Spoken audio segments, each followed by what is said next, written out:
State Senate Republicans adjourned session at the Capitol in memory of Nancy Reagan today and honored family and close friends with a memorial resolution.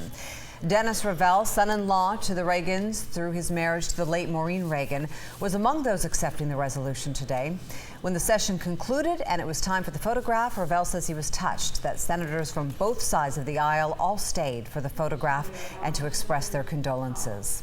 Ravel then stopped by the ABC 10 studios to talk about the woman he knew as his mother-in-law, a woman he spent a lot of time with in her later years as they grew closer through caring for their respective spouses. When you experience a loved one with Alzheimer's, I think you come to the realization that you want to move into everyone else's life and learn from it and relate to it versus relating to it from your own perspective.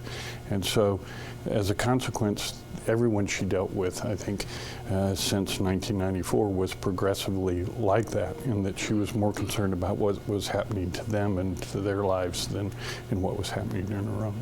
Friday's memorial was carefully planned by Reagan herself years ago.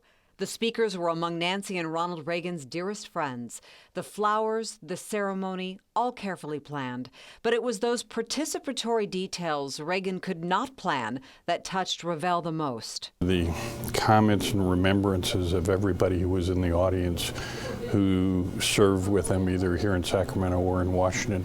And even more than that, the people that we saw, much like during the late president's services along the freeways, pulling over their cars and getting out of their cars to pay their respects. Ravel says he will remember his mother-in-law as a positive influence on his own life, and that she would want the world to remember her for her commitment to her husband and her country. She'd want to be remembered as an elegant, intelligent, caring, dedicated, loving, and politically astute partner to one of the greatest presidents in my lifetime.